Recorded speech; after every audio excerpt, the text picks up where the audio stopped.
todos sepamos cómo va a ser el estudio. Bien, me acompañan entonces a orar, vamos a orar al Señor y vamos a darle gracias por este estudio y vamos a presentarle entonces esta instancia.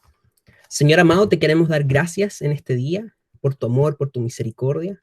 Queremos honrar tu nombre, queremos exaltarte, porque tú eres el Dios eterno, Dios soberano, Dios que tiene el poder no solamente para controlar las cosas que existen, sino que para formarlas, para crearlas. Tú eres Dios, Señor, que no tiene comparación. Lejos de ti, todo lo demás, Señor, es solamente una ilusión. No existe otro Dios fuera de ti. No hay nadie que tenga el poder que tienes tú. Por eso en esta tarde, Señor, queremos primeramente humillarnos ante tu presencia, reconociendo tu grandeza, tu poder, reconociendo tu fidelidad, Señor, también, reconociendo que tú eres verdadero y que tu palabra, Señor, jamás, jamás es pasada por alto. Jamás tus promesas caen a la tierra sin cumplirse, sino que tú siempre, Señor, permaneces fiel a ellas. Por eso en esta tarde te honramos, Señor, porque estudiar tu palabra es estudiarte a ti. Estudiar tu palabra es conocerte a ti. Estudiar tu palabra, Señor, es deslumbrarnos, es maravillarnos con tu grandeza, con tu deidad, Señor, con tu infinitud. Y en esta tarde, Señor, queremos venir con nuestros corazones humillados ante tu presencia, reconociendo que te necesitamos. Señor, fuimos creados para ti y por tanto no hay nada en este mundo que pueda satisfacernos. No existe nada a lo que nosotros podamos aferrarnos que le pueda dar sentido a nuestras vidas, solamente tú. Por eso en esta tarde te damos gracias por habernos salvado, Señor, por la obra de Jesucristo en la cruz. Gracias por darnos la vida. Y no solamente la vida acá en la tierra, Señor, que a veces es efímera, es pasajera, que a veces, Señor amado, está llena de conflictos y de situaciones difíciles. Te damos gracias por nuestra verdadera vida, esa vida que es eterna, esa vida que nunca va a perecer, esa vida que nunca va a pasar.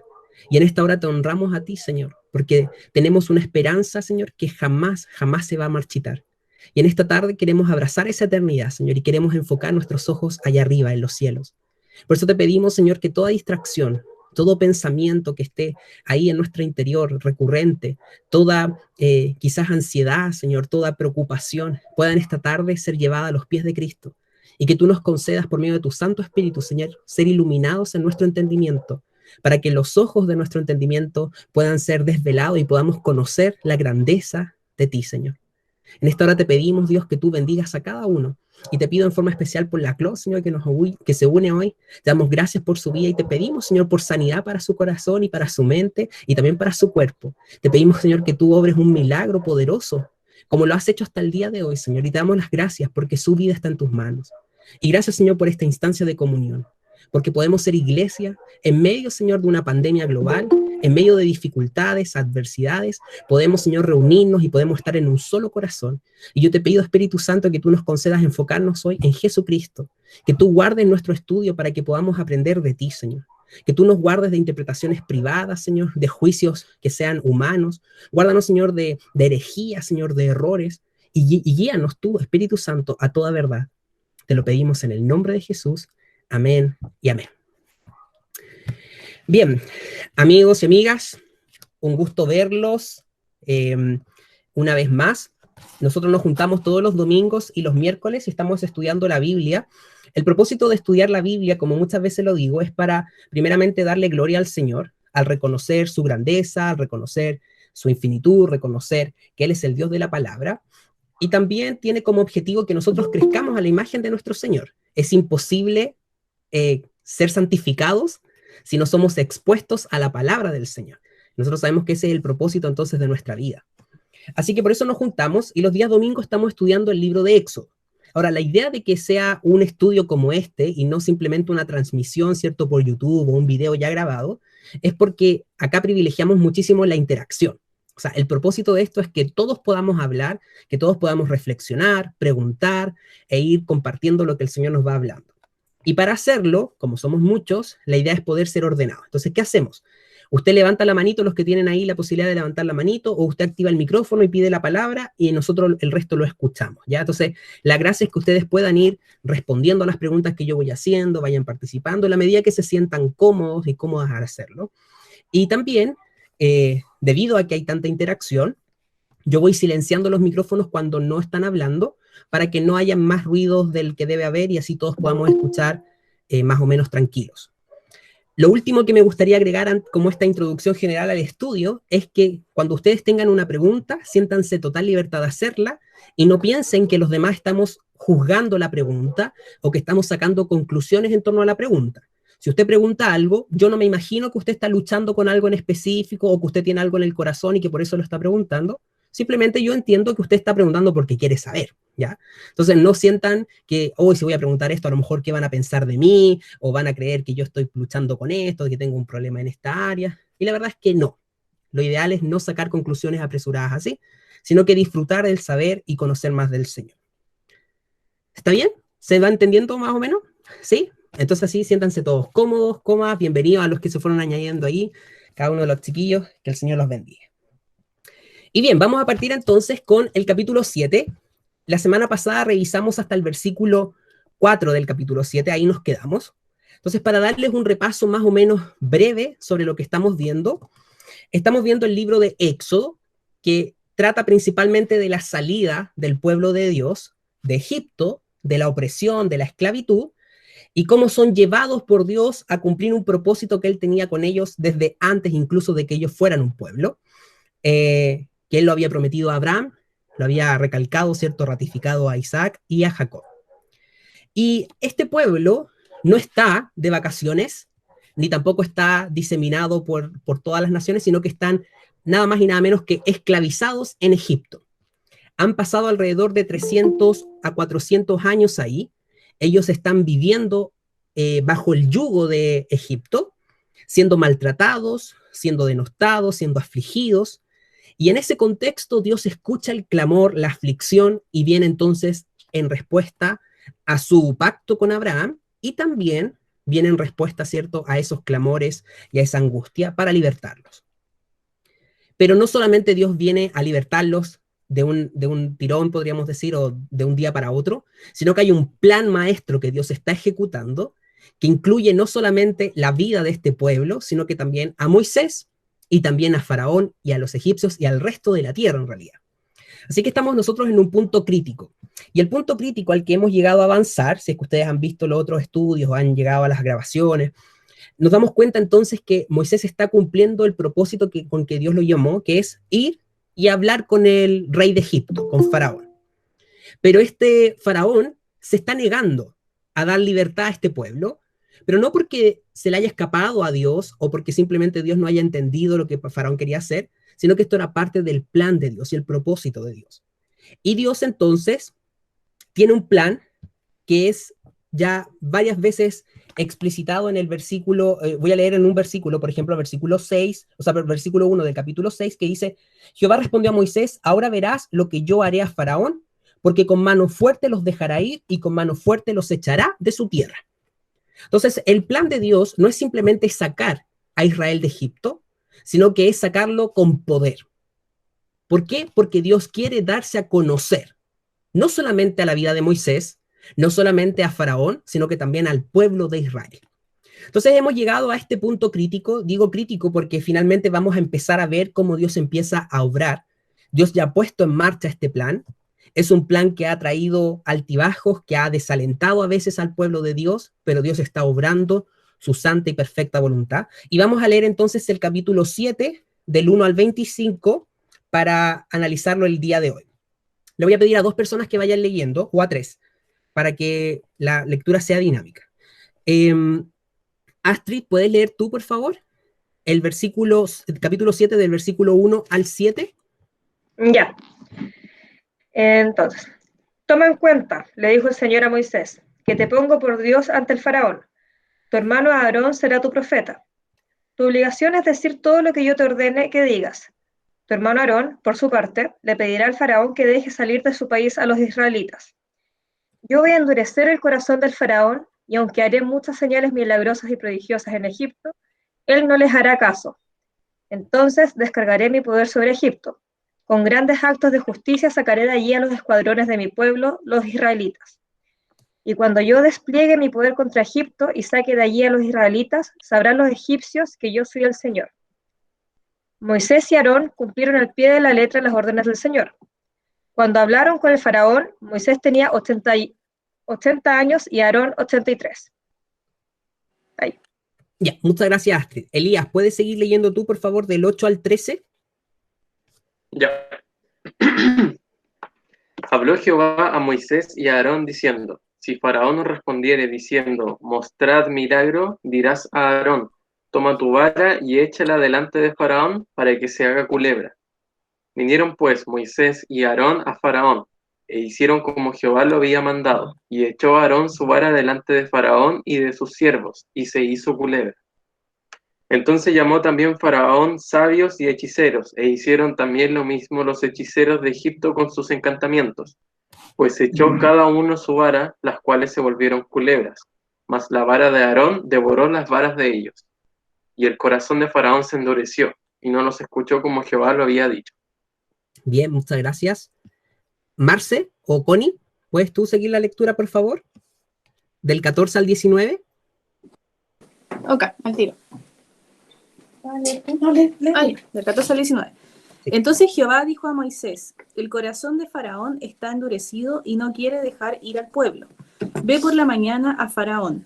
He aquí que él sale al río y tú ponte a la ribera delante de él y toma en tu mano la vara que se volvió culebra y dile, Jehová, el Dios de los hebreos, me ha enviado a ti, diciendo, deja ir a mi pueblo para que me sirva en el desierto. Y he aquí que hasta ahora no has querido oír. Así ha dicho Jehová, en esto conocerás que yo soy Jehová. He aquí, yo golpearé con la vara que tengo en mi mano el agua que está en el río, y se convertirá en sangre.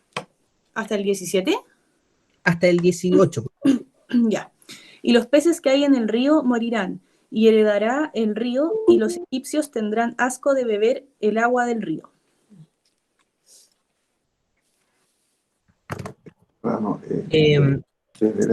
¿Puedes leer tú del 19 hasta el 25? ¿Quién? ¿Que yo, Ceci? Ceci. Ok.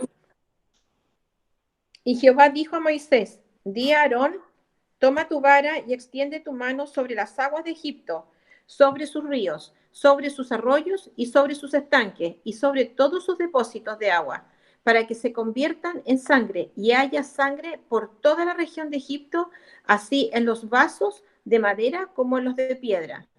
Y Moisés y Aarón hicieron como Jehová lo mandó, y alzando la vara golpeó las aguas que había en el río en presencia de Faraón y de sus siervos, y todas las aguas que había en el río se convirtieron en sangre. Asimismo, los peces que habían en el río murieron, y el río se corrompió, tanto que los egipcios no podían beber de él. Y hubo sangre por toda la tierra de Egipto. Y los hechiceros de Egipto hicieron lo mismo con sus encantamientos, y el corazón de Faraón se endureció, y no los escuchó, como Jehová lo había dicho. Y Faraón se volvió y fue a su casa y no dio atención tampoco a esto. Y en todo Egipto hicieron pozos alrededor del río para beber, porque no podían beber las aguas del río. Y se cumplieron 7 días después que Jehová hirió el río. Bien, muchas gracias a todos los que leyeron. Entonces vamos a partir con el análisis hasta donde lleguemos. Yo creo que vamos a quizás completar el capítulo el día de hoy. Entonces, como bien dice el capítulo, parte, ¿cierto?, con Dios reafirmando el ministerio que le había dado a Moisés. Recuerden ustedes que Moisés, una de las cosas que tenía era que presentaba excusas ante el Señor. ¿Se acuerdan ustedes cuáles eran las excusas que Moisés presentaba para no cumplir su ministerio? ¿Me las podrían recordar aquí en...? No tenía el don de la palabra. No tenía el don de la palabra, ¿cierto? Le costaba el hablamiento, como diría, digamos acá en... Exacto. Era tartamudo. Era medio tartamudo. Bueno, nosotros asumimos que era tartamudo, porque en realidad no sabemos si era tartamudez específicamente o era que simplemente le costaba hilar las ideas, ¿cierto? O a lo mejor tenía un volumen de voz muy poco, ¿cierto?, potente. Ahí no sabemos en realidad qué le pasaba a Moisés, pero él no se sentía capaz de ir y hablar. No obstante, Dios, que se ha decidido a obrar a través de este hombre, dice que él tiene que ir, pero le ha puesto a Aarón, podríamos decir, ¿cierto?, como profeta, mientras que él es el que recibe la revelación de parte directa de Dios. Y vamos entonces a ver los versículos, el versículo 4, que es de donde nos quedamos para empezar a analizar. ¿Quién puede leer entonces, por favor, el versículo 4 y 5? ¿Yo puedo leer? Ya. Y Faraón no os oirá, mas yo pondré mi mano sobre Egipto y sacaré a mis ejércitos, mi pueblo, los hijos de Israel, de la tierra de Egipto con grandes juicios. Y sabrán los egipcios que yo soy Jehová cuando extienda mi mano sobre Egipto y saque a los hijos de Israel de en medio de ellos. Ya, muchas gracias. En primer lugar, ¿qué es lo que Dios anticipa que va a suceder con Faraón? Que dice ahí la primera parte del versículo 4. No los va a escuchar nuevamente. Muy bien. O sea, si lo pensamos bien, Dios está mandando a Moisés a una misión que podríamos decir a ojos humanos es infructífera, porque los está llamando a decirle algo a Faraón sabiendo que Faraón no va a escuchar. ¿Sí o no? Sí. Ahora, no es que Dios esté mandando a Faraón a la frustración. No es que Dios a nosotros cuando nos da órdenes para dejarnos en ridículo, ¿ya? No es como que Dios nos dice, oye, tú anda y evangeliza y no te va a escuchar nadie, nunca. Nadie se va a convertir. No, pues no es así. Lo que pasa es que esto forma parte del plan. Entonces nosotros tenemos que empezar a ver la Biblia y la historia de redención y también cómo Dios actúa siempre en relación con su plan perfecto. Aunque su plan perfecto muchas veces va a demandar de nosotros actos de fe que no necesariamente van a tener resultados inmediatos. Eso no significa que Dios no esté obrando. Tampoco significa que Dios no esté logrando su objetivo.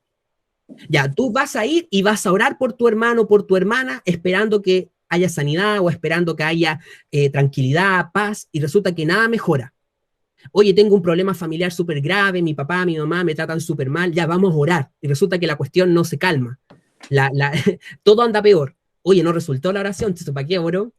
¿Para qué hablo? ¿Cierto? Es como, ¿para qué obedezco al Señor si no veo los resultados? Bueno, porque Dios obra de maneras creativas y diversas. Pero eso no significa que no esté obrando cuando nosotros no vemos los resultados inmediatos. Era parte del plan de Dios que Faraón no escuchara. No era parte del fracaso de Dios. ¿Se entiende? Entonces ahí tenemos que empezar a ver y darnos cuenta cómo Dios obra incluso en medio de la hostilidad o cuando las circunstancias no resultan. Y luego, si se dan cuenta, debido a la actitud de Faraón, Dios va a tener un lugar de acción, podríamos decir. ¿Qué es lo que va a hacer Dios? Que dice inmediatamente el versículo 4. Mas yo pondré mi mano sobre Egipto y sacaré a mis ejércitos. Muy bien. O sea, como Faraón no va a escuchar, la mano de Dios va a caer sobre Egipto. Ahora, esto es una figura porque realmente no vemos la mano de Dios, ¿cierto? Como una mano gigante, imagínensela, ¿cierto? Cayendo sobre Egipto y aplastando las pirámides y los templos y todo. Eso no está pasando. Pero sí va a haber algo muy cercano a eso, que es finalmente, ¿cierto? El juicio de Dios. Ahora, reflexionemos un poquito acerca del juicio de Dios. ¿Qué significa que Dios ponga su mano en Egipto?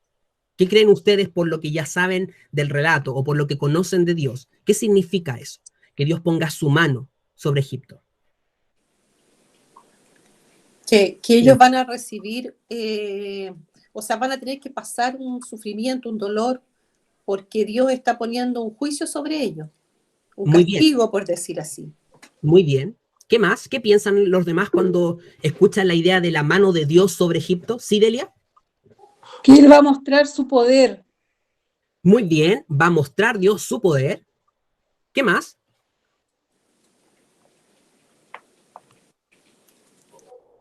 ¿Han pensado antes en esto de que Dios ponga su mano? Dice, ¿levantaste la mano? Sí, que vamos a ver su carácter, el carácter de Dios. Muy bien, vamos a ver el carácter de Dios. Excelente. ¿Algo más que piensen cuando leen o escuchan esta expresión de parte de Dios? Yo pondré mi mano sobre Egipto. Quizás que va a tomar el control él de todas las cosas que van a suceder. Bien, se va a notar, ¿cierto?, el control de Dios, porque no es que lo va a tomar en el sentido de que no lo tenía antes, sino que va a quedar explicitado para todos o claro para todos que Él está en control. Muy bien. ¿Qué más? La mano de Dios sobre Egipto.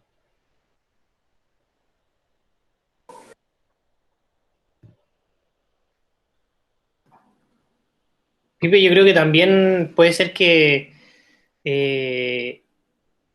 o sea, como que la mano de Dios creó las cosas, ¿cierto? Ujú. Entonces creo que también tiene que ver con que esas cosas van a dar señal del creador, Muy mediante bien, las plagas. muy bien, muy bien. Interesante el concepto de creación aquí. Excelente. La razón por la que lo pregunto es porque nosotros muchas veces tenemos tantas ideas de Dios, pero somos tan buenos para compartimentar ideas de Dios que muchas veces nos cuesta unificarlas todas en la persona de Dios. ¿A qué me refiero con esto? Hablamos de la salvación de Dios y del amor que Él nos tiene, entonces vamos a la cruz, ¿cierto?, de Cristo y decimos, Jesús nos amó tanto que vino a este mundo para salvarnos. Entonces realzamos el amor de Dios, realzamos la gracia de Dios, que no está mal, porque Dios es amor, ¿cierto? Y Dios ha sido gracioso con nosotros, nos ha dado su gracia, su misericordia, su piedad. Pero como bien algunos de ustedes decían, Dios acaba de mostrar también parte de su carácter. Y parte de su carácter es que Él es juez justo. Entonces, cuando nosotros hablamos del juez, hablamos de una labor, podríamos decir, y en el fondo podríamos decir algo así como un rol que Él se adjudica. ¿Qué significa que Dios sea juez, creen ustedes? Que Él determina lo que Él quiere hacer y determina lo que está bien y lo que está mal. O sea, Él es el que pone la pauta. Muy bien, excelente, Ceci. ¿Sí que quieres añadir, Marce? No, era más o menos eso en otras palabras. Ah, ya, muy bien. Están en la misma Sintonía. las dos hermanas. Somos hermanas, po. Eso. Exactamente, eso me doy cuenta. Hay ahí unanimidad. Como muy bien lo explica la Ceci, efectivamente que Dios sea juez no simplemente significa que Él ejecuta juicios, sino que sus juicios son ejecutados en la medida en que Él establece lo que está bien y lo que está mal, lo que es justo.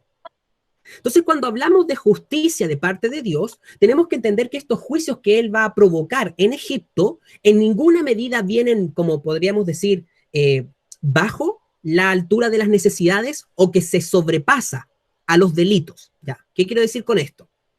Que si alguien comete un delito, supongamos que alguien me roba a mí una billetera y vienen los carabineros, intervienen y matan a esa persona, todos nosotros diríamos, oye, el delito no era lo suficiente para el castigo. Ahí no hay un juicio apropiado. Es como que la condena es demasiado, ¿cierto?, severa para lo que ameritaba el delito. Entonces, a una persona humana, en su juicio, nosotros podríamos perfectamente errar en nuestras condenas, podríamos decir, o nuestras determinaciones de lo que es correcto o lo que es incorrecto. Pero cuando hablamos de Dios, nosotros sabemos que Él es el que determina lo que es bueno y lo que es malo. Por tanto, que Él ejecute juicio significa no solamente que Él está en ese lugar principal, ¿cierto?, juzgando a las naciones, sino que también que sus determinaciones son siempre apropiadas, y son siempre justas, y son siempre sabias. Entonces, nosotros vamos a ver de aquí en adelante que Dios va a ejecutar juicios contra Egipcio, y uno podría pensar, contra Egipto, perdón, y uno podría pensar, oye, a Dios se le fue la mano. Dios está actuando con saña. Dios está haciendo algo, pero terrible. Se está como, podríamos decir, arrancando con los tarros, pero no. Dios lo que va a hacer es precisamente lo que es justo, porque Él es juez. Y su mano cayendo sobre Egipto nos recuerda a nosotros un atributo de Dios también, que es que Él es temible. ¿Qué significa que Dios sea temible? ¿Han pensado sobre eso? ¿Que Dios sea temible?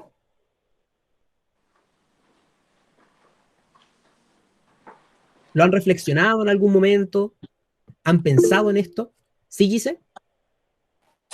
Es un temor con respeto, como respeto como a un padre, como cuando uno le teme a un padre, pero no con temor de miedo, sino que cuando uno lo conoce le teme y sabe que cuando no está de acuerdo a lo que él quiere, uno le teme, con respeto. Ya. Y lo, Sí, entiendo la idea. Temor no reverente. que le tenga miedo. Ya, no tenerle miedo. ¿Qué dice la Ceci o Enrique? Yo digo que en realidad no es, o sea, a mi modo de ver, yo creo que no es así. Yo creo que es al contrario. O sea, Dios debe ser tan grandioso, tan poderoso, su poder es tan inmensamente grande que sí es para temerle, po. No es como un igual que yo, al que yo pueda eh, eh, como tener frente a mí y que a mí no me pasa nada. Yo creo que estar frente a Dios o ver su mano poderosa obrando aquí en la tierra, yo creo que debe ser terrible. No me imagino algo peor.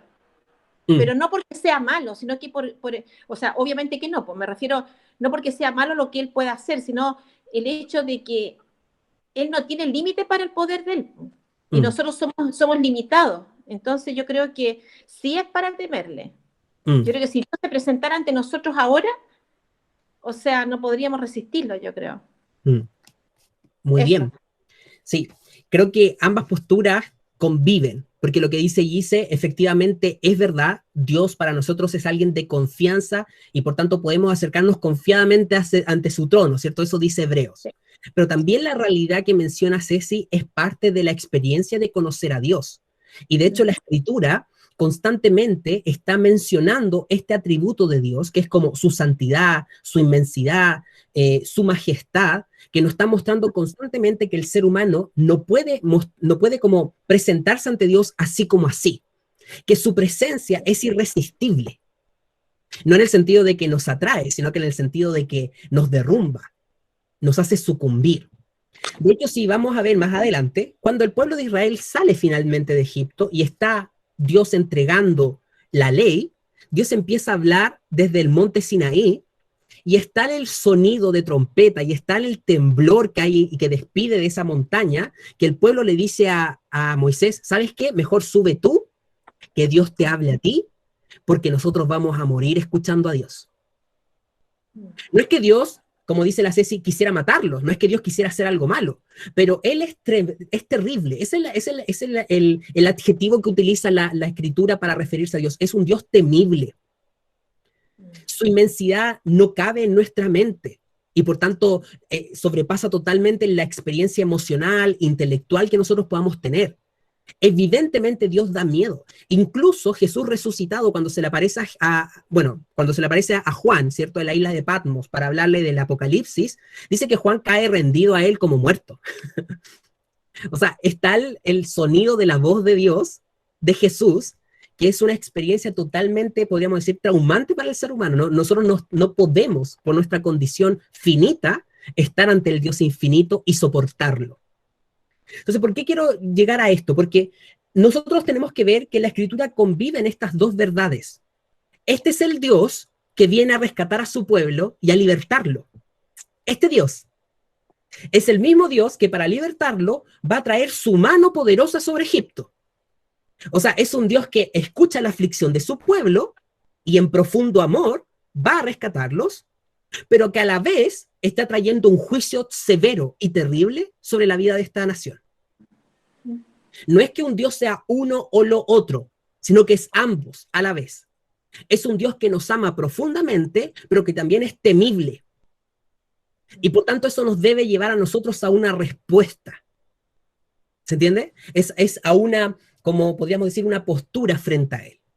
¿Cuál creen ustedes que es la postura apropiada para estar ante este Dios que tiene estas dos, podríamos decir como dos atributos que conviven en Él? Su amor, su fidelidad, su misericordia y por otro lado también esta majestuosidad terrible que lo hace temible. ¿Qué dice la Franche? Yo creo que es un temor reverente porque, por ejemplo, hay una parte donde en Isaías, él cuando tiene esta visión, que es como, lo leía no hace tanto tiempo, entonces lo tengo como más o menos fresco, él dice algo así como, ay de mí que soy hombre muerto, porque como que se va a desintegrar, entonces es un temor reverente, pero también es como de cercanía porque sabemos que es nuestro padre, es como extraño en realidad. Es como convivir con las dos descripciones que hicieron la Ceci y la Giselle. Muy Pero bien, yo creo que es muy un bien. temor reverente de estar constantemente como no tentando ni pecando contra Dios, porque si no, o sea, yo creo que no hay peor cosa que te puede pasar que esa. Exactamente. So. Muy bien, Franche. Efectivamente. O sea, entender estas cualidades o estos atributos de Dios debe llevar a una respuesta de nuestra parte. Y esa respuesta, podríamos decir, no deja lugar a la liviandad de corazón. ¿Han escuchado ese concepto antes, liviandad de corazón? ¿Lo han escuchado? ¿Alguien sabe de qué significa o cómo se usa en el círculo cristiano? ¿Círculo canuto? En verdad no muy bien. No sé bien a qué va. ¿Y los demás han escuchado? ¿Alguien? ¿Sí, Gise? ¿Levantaste la manito? Sí, creo que lo he escuchado, pero antes quería remitirme rápidamente a lo que dijo Francesca, que es verdad. Yo lo he dicho, yo fui católica por muchos años y le tenía terror a Dios. Y la verdad es que era miedo, no era un miedo reverente, como dice la Francesca, que es muy distinto, que involucra lo que tú dijiste. Entonces, también se cae en la liviandad cuando tú no le tomas el peso de lo que es el juicio de Dios para con nosotros. Y tú dices, no, este es un Dios que ama a todo el mundo, que a todo el mundo perdona, que todo el mundo va a ser salvo. Y de repente a mí me pasó muchas veces que cuando empecé a estudiar la Biblia realmente, me di cuenta de que hay como una mezcla ahí con respecto a la liviandad que tiene uno con respecto a Dios. Uno suele ser como digo, como este Dios buenito. No sé si es por ahí el tema, pero el Dios no, como que a todo el mundo lo salva, a todo el mundo. Todos somos salvos, y hagas lo que hagas, diga lo que diga, lo reconozca o no lo reconozca, pero no sé si acaso a eso te refieres tú, pero sí, es lo que ¿sí? Sí, porque es como lleno de amor, lleno de gracia, pero todo el mundo dice, ¿para qué te preocupas si todo el mundo se va a salvar? O sea, ¿por qué te preocupas de conocerlo más si Dios es bueno? Dios es amor, no deja a nadie afuera. No sé. Muy bien. ¿Alguien más quiere comentar? Sí, ahí sería Delia. ¿Sí? Dime, Delia. Yo lo entiendo, liviandad de corazón lo entiendo como andar solamente en la gracia y dejar de lado la palabra, la verdad. Ya, muy bien. Entonces, el equilibrio es gracia y verdad. Muy bien, muy bien. Entiendo súper bien el concepto como lo estás usando.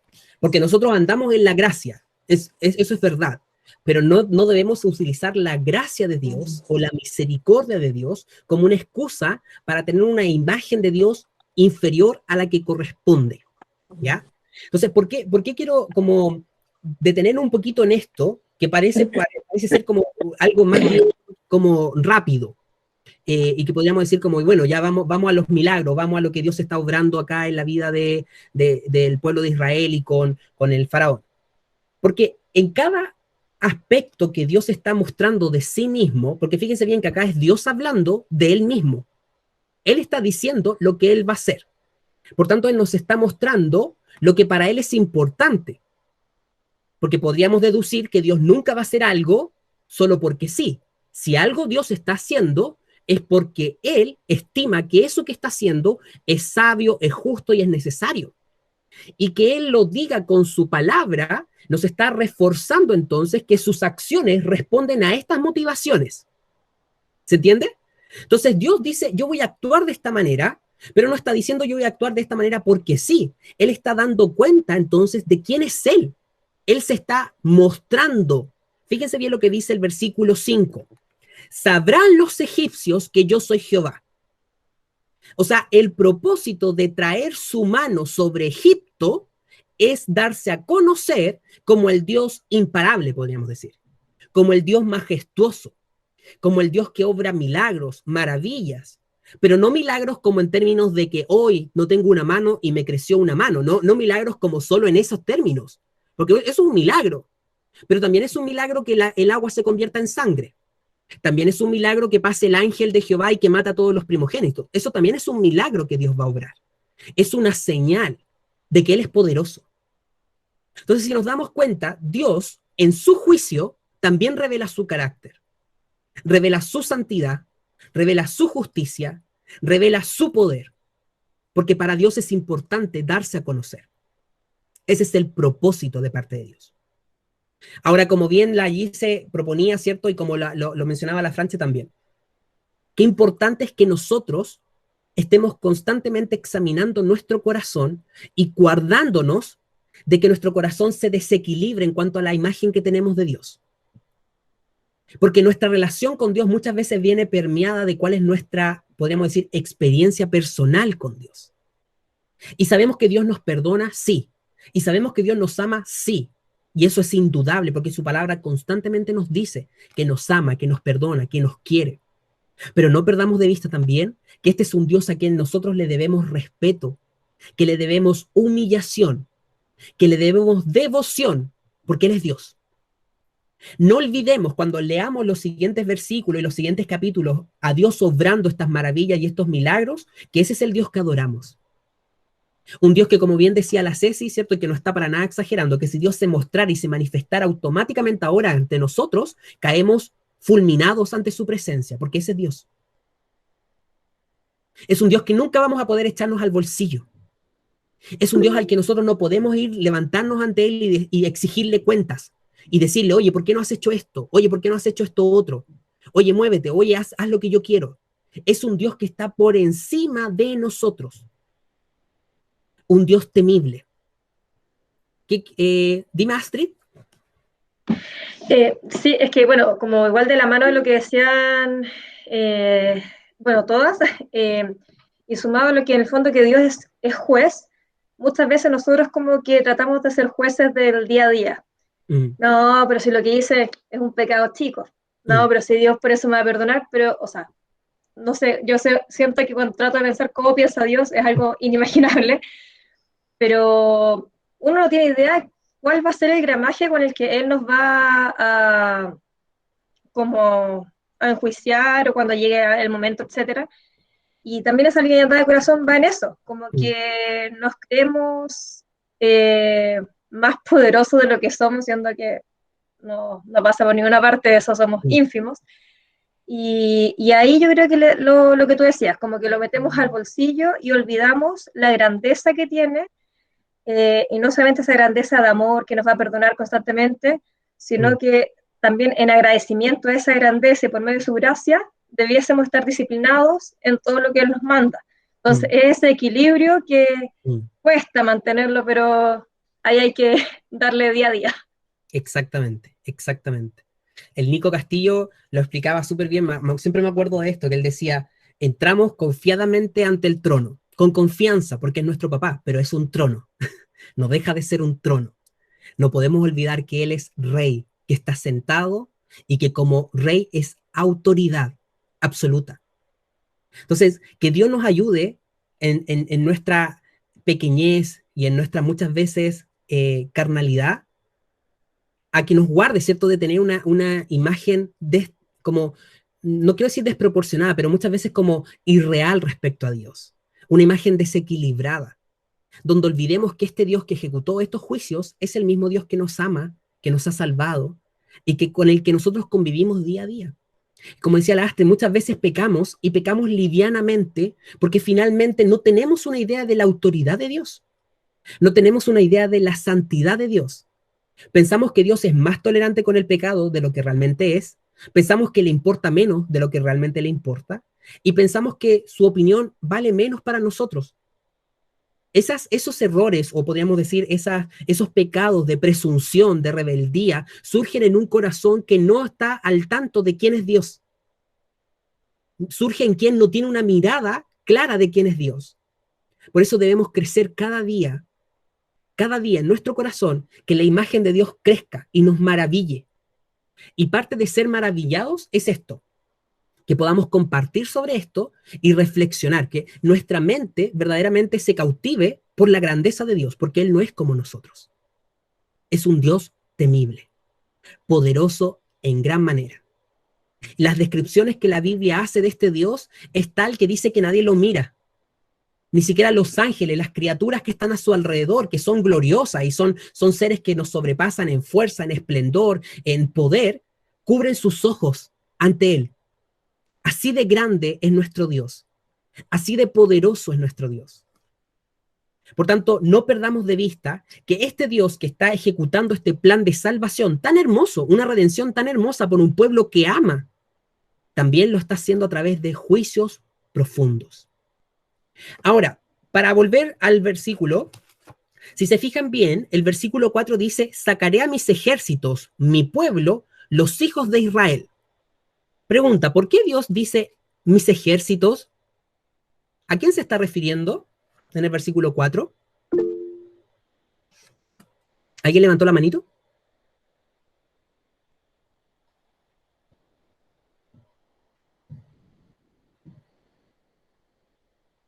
¿No? ¿A qué se refiere con ejércitos en el versículo 4?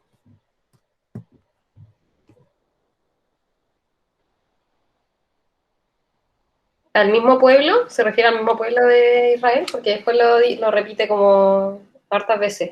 Exacto, muy bien. Al pueblo de Israel. La pregunta que viene ahora es, ¿por qué les llama ejércitos? Si con suerte eran pueblo. ¿Por qué Dios se está refiriendo a este pueblo como ejército? ¿Qué estará pasando ahí? ¿Se le fue la olla al Señor?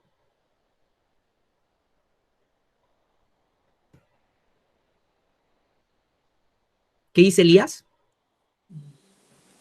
Yo creo que quizá es como una premonición de los acontecimientos que se vienen después, después de vagar en el desierto y tomar la tierra prometida, y vemos que el pueblo tomó como un rol más belicoso en esa zona. Yo creo que quizás puede ser eso. Muy bien, efectivamente de eso se trata. El pueblo en este momento es un pueblo esclavo, y podríamos decir es una familia esclava. No tienen identidad, son esclavos que se han ido mimetizando con el pueblo de Egipto, no tienen una cultura definida y tampoco tienen libertad para ejercerla. En realidad ni siquiera son un pueblo en estricto rigor. Son personas que comparten la sangre, podríamos decir, y que están sometidos. Pero Dios ya los ve como un pueblo, que es la obra que Dios está haciendo ahora y hará, y también los ve como un ejército. Y esto habla entonces del plan y del propósito de Dios y cómo Él está viendo a esta nación que está ahí. Dios los va a hacer nación y los va a hacer pueblo. Eso es parte de lo que Dios hará. Y si se fijan bien, Dios lo dice como si ya lo fueran. Aquí ningún israelita ha tenido nunca una espada en la mano. De hecho, ¿cierto? Ellos están haciendo ladrillo. Si algo tienen, son instrumentos para trabajar. No tienen instrumentos de arma. Pero Dios los ve ya listos. La razón de esto es porque Dios está por sobre nuestro tiempo. Y Él usualmente hace esto, ¿ah? Él llama a las personas y los llama como si fuesen algo que en este momento no son. Cuando Dios se le revela a Gedeón, le dice, varón valiente, y Gedeón está oculto, está escondido, está muerto de miedo. ¿Dónde era Gedeón valiente? Nunca fue valiente hasta que Dios lo capacita para ser valiente. ¿Dónde está este pueblo? ¿Dónde está este ejército? No está, pero Dios lo hará un ejército. Dios lo hará un pueblo. ¿Qué diferencia hay entre para Dios ver a este pueblo aquí totalmente subyugado a verlo libre? Ninguna. Para Él es un plan concretado. ¿Pero qué falta? Que el pueblo de Israel lo vea. Que ellos sufran esa transformación y esa capacitación que Dios sin duda va a hacer. Vamos entonces al 5, dice, sabrán los egipcios que yo soy Jehová. Mantengamos esto entonces presente a lo largo del resto de la lectura que vamos a hacer, porque esto va a ser lo que Dios tiene pensado. Él se va a dar a conocer a los egipcios. Su poder va a ser derramado, podríamos decir, sin ningún tipo de restricción, porque los egipcios tienen que entender quién es Dios. Versículos 6 y 7, ¿quién lo puede leer?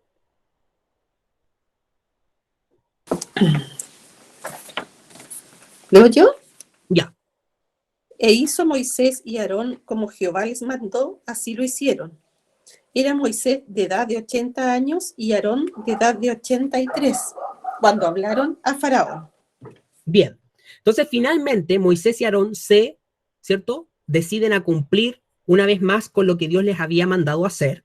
Y acá nos dan las fechas, ya se dan cuenta ahí cómo nos da la edad de Moisés, ya son 80 años. O sea, cuando ustedes ven el abuelito Moisés en las representaciones bíblicas, ¿cierto? De las películas, esa es la real, cuando está abuelo.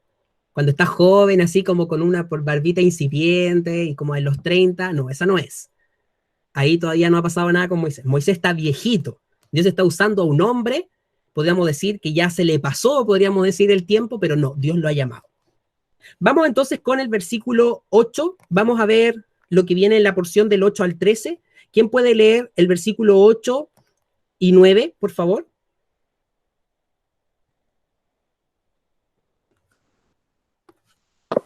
¿Yo puedo leer? Ya. Habló Jehová a Moisés y a Aarón diciendo: si Faraón nos respondiere diciendo, mostrad milagro, dirás a Aarón, toma tu vara y échala delante de Faraón para que se haga culebra. Vinieron Ya. pues Hasta el 9 nomás, a mí. Era... Me pasé. 8 y 9, perdón. Sí, te pasa tu oído, no hay problema. Ya. ¿Cuál es el mandato de Dios a Moisés?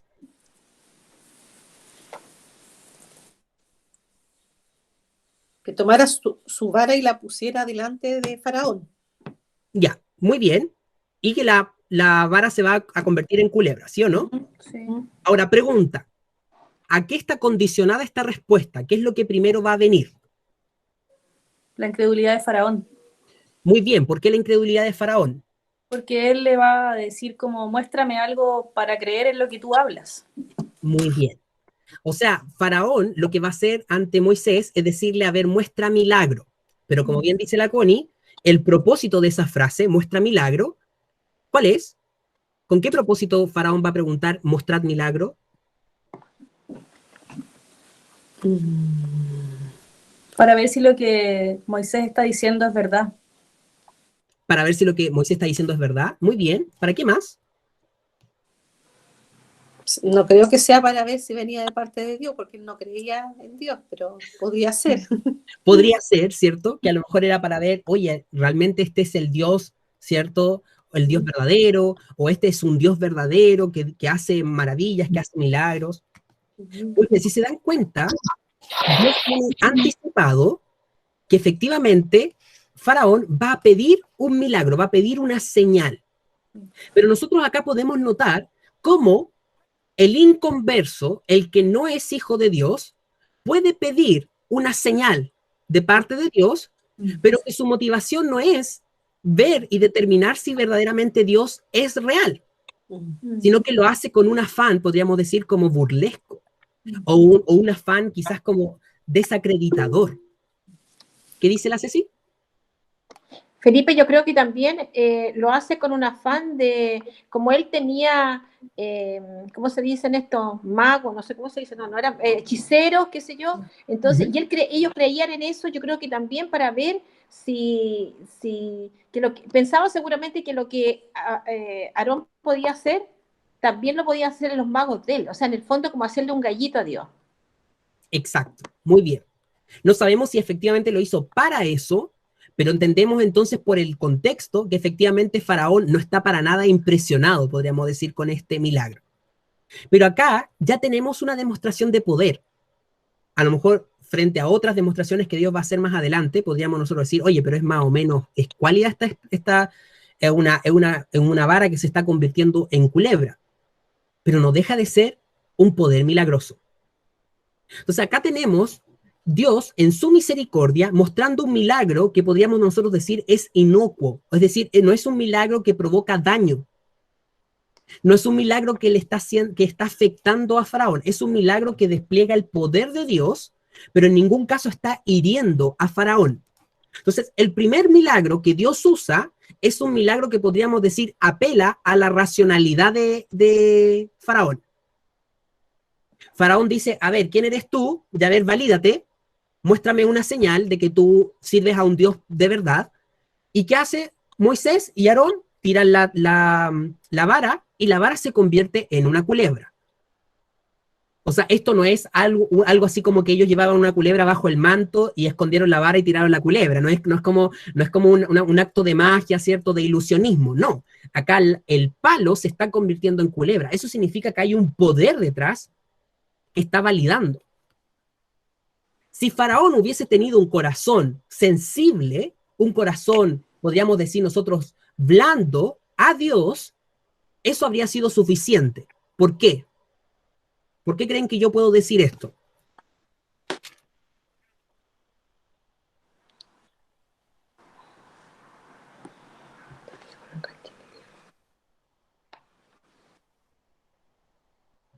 Donde nosotros vemos que este mismo milagro lleva a la adoración a otra persona. Vamos al capítulo 4, versículo 31. En la vida de Moisés. Léalo, amigo. Capítulo 4, versículo 31. 31. Ante el 5, justamente el 5. Y el pueblo creyó, y oyendo que Jehová había visitado a los hijos de Israel y que había visto su aflicción, se inclinaron y adoraron. Ya. ¿Por qué destaco ese pasaje? Porque Dios le había dado a Moisés los mismos milagros para que los hiciera Moisés con los ancianos de Israel, para que creyeran que Dios había venido a libertarlos. Y cuando hizo esos milagros, el pueblo creyó y adoró a Dios. ¿Se acuerdan? O sea, entonces acá tenemos un ejemplo de cómo un mismo milagro produce en unos frutos de arrepentimiento, podríamos decir, frutos de adoración, de reconocimiento de quién es Dios, y en otro produce un fruto de endurecimiento. El mismo milagro. ¿Por qué creen ustedes que sucede eso? Dígame, Connie, ¿tiene una pregunta o quiere responder a... Esa era una pregunta igual, pero está relacionada a lo que preguntaste recién, porque pienso que, si bien es cierto, en ese tiempo el Espíritu Santo no moraba en los corazones del pueblo, en el fondo de Dios, ellos sí tenían un conocimiento y ellos estaban al tanto de quién era Dios y quién era Dios realmente. No era como Dios es simplemente nuestro Dios, sino que Dios es completamente real. Pero pienso que Faraón estaba como inmerso, igual que los incrédulos en el mundo, que están inmersos en su soberbia y en su entendimiento, como lo que yo creo o lo que yo veo es la ley para mí. Entonces, creo que en base a un corazón que parte desde esa perspectiva, hay como un muro de concreto gigante en cuanto a lo que Dios puede mostrarle, porque están cegados. Bien, sí, una buena reflexión. ¿Qué dice la Ceci? ¿O Enrique? No sé. Se me olvidó. ¿Se te olvidó? Ya, ningún problema, Ceci. Si te acuerdas, tú levanta la manito de nuevo. Oye, Pipe, dígame. Yo creo que también aquí podemos ver como lo que hablábamos el otro día, la consulta que hizo, me parece que la persona que estaba con Gisela, que a raíz de eso se leyó el pasaje del alfarero. ¿Leíste tú en Romano? Como que yo creo que igual tiene que ir como con la soberanía de Dios, porque finalmente va a haber personas que van a creer y van a haber personas que no van a creer. Y eso también entra en la soberanía de Dios, finalmente. Exactamente. Y esto es como lo que podríamos perfectamente nosotros llevar a nuestros días, y nosotros a veces estamos, supongamos, una congregación, ¿cierto? Hay una reunión, se da la palabra, el predicador predica, dos personas escuchan al mismo predicador, escuchan las mismas palabras, y una persona cree para salvación y la otra no. Y uno dice, ¿pero qué cambió aquí? ¿Qué pasó aquí? ¿Cómo este mensaje tuvo un efecto en un corazón y otro efecto en otro corazón? Bueno, acá es donde nosotros podemos ver que Dios es el que obra el convencimiento en el corazón. El poder, en estricto rigor, no está en el milagro. ¿Se dan cuenta? El milagro no convierte. Si el poder estuviera en los milagros, entonces Faraón se hubiese convertido en este momento en un creyente de Dios. Si todo lo que nosotros, los hijos, las personas, los seres humanos, necesitáramos para conocer a Dios fueran ver sus prodigios, sus maravillas, ya todos estaríamos convertidos. Ya todos estaríamos reconociéndolo como Rey y Señor. Pero nos damos cuenta de que la dureza del corazón humana, incluso frente a la evidencia de que Dios es Dios, no es suficiente para que nosotros dobleguemos nuestro corazón ante Él. Entonces Faraón es capaz de pedir un milagro, se le da un milagro que no lo daña, ojo, que no daña a su pueblo, como las demás plagas, que para nosotros el concepto plagas puede ser como un poco confuso en estos tiempos, porque plaga para nosotros es como una infección, ¿cierto? Como la peste, pero en realidad plaga en el contexto bíblico está hablando de un golpe que Dios está dando, o sea, son como golpes que Dios va a dar a esta nación. Dios todavía no le ha dado una plaga, no le ha dado un golpe. Lo que le está haciendo es como amablemente Dios está hablando a este hombre, imagínense. Dios le está mostrando su poder de una manera, podríamos decir, reducida, sí, pero no deja de ser sobrenatural, no deja de ser potente el milagro que Dios está obrando, y este hombre aún así permanece duro. Entonces acá podemos ver cómo el milagro en sí mismo no tiene poder para transformar el corazón. Que el corazón del hombre requiere algo más que simplemente despliegue de milagros, despliegue de luces. El pueblo de Israel vio cómo Jesús sanaba, cómo echaba fuera demonios, cómo Jesús calmaba la tormenta, y aún así, después pidieron crucificarlo. Porque nuestro corazón no se convierte con milagros. No es suficiente que haya algo que nosotros podamos ver. No se convierte con información, el corazón no cambia con información, necesitamos el poder milagroso del Espíritu Santo obrando en nuestras vidas. Eso transforma el corazón. Eso es lo que cambia la perspectiva de una persona. Entonces acá tenemos que Faraón pide señal, pero en realidad no ha pedido señal para verla y para examinarla y para tomar una conclusión. Él ya en su corazón ha desechado a Dios. En su corazón él ya no está dispuesto. Entonces, ¿qué pasa? ¿Qué hace el versículo 10? ¿Quién puede leerlo? ¿Lo leo? ¿Ya? Dice, vinieron pues Moisés y Aarón a Faraón e hicieron como Jehová lo había mandado, y echó Aarón su vara delante de Faraón y de sus siervos, y se hizo culebra. Ya. Ante lo que Faraón pidió, ¿qué sucedió? Obedecieron. Obedecieron y Dios respaldó. Ujú. Imagínense la plancha que habría sido, Faraón pide milagro, Moisés dice con toda la perso, ok, lanzan el palito y quedó faltó fe. Habría sido terrible, ¿o no? Ya, pero Dios, que es misericordioso, respalda a estos hombres. Él respalda, él es fiel a su palabra. Entonces, él le dijo a Moisés y él cumplió con su palabra. Acá vemos también la fidelidad de Dios. Pero aquí uno podría decir, lo que viene a continuación entonces es que Faraón va a caer rendido de rodillas, va a decir, oye, en realidad el Dios de ustedes es un Dios milagroso, miren lo que hizo. Vayan a adorar a ese Dios. Los dejo libres. Nada que ver, no pasa eso. Mamá, ¿quieres decir algo? Levantate la mano. Yo creo que están luchando por activar el micrófono. Ya. ¿Me escuchas? Ya.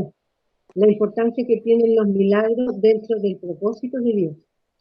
Los milagros no son a disposición del que hace el milagro, sino del que, o sea, el que provoca el milagro en el fondo es Dios.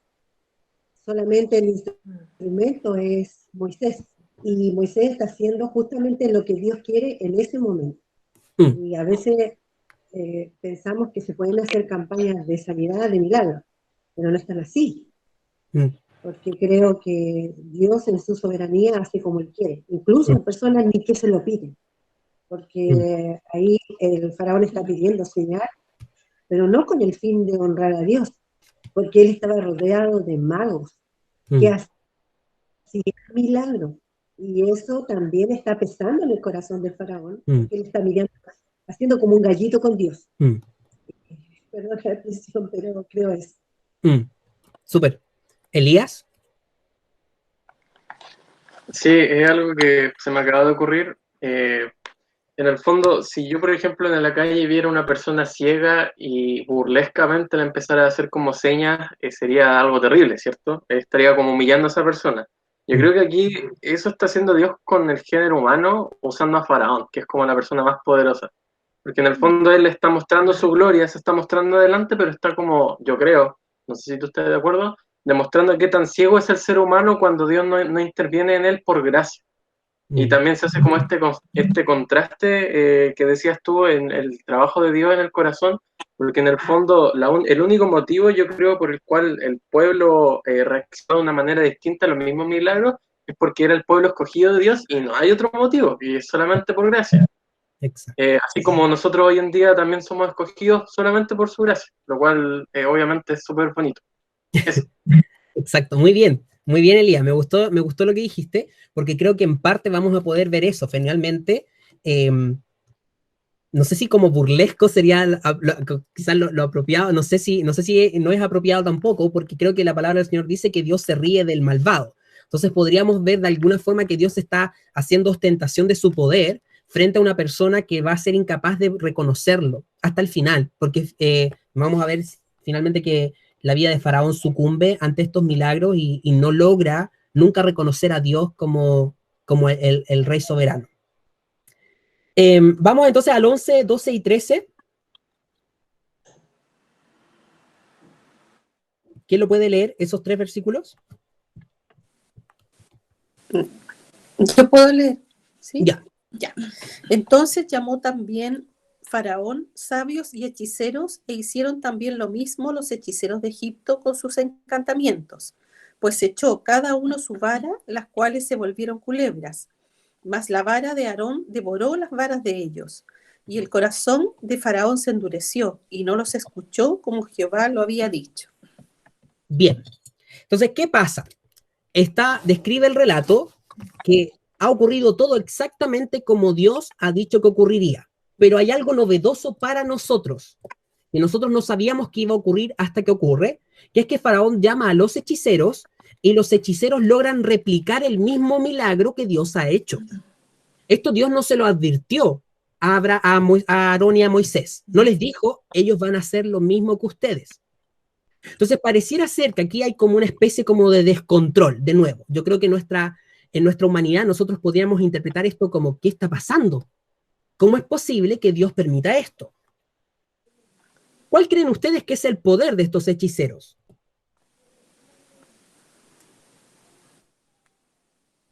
¿Cómo lograron ellos hacer esto?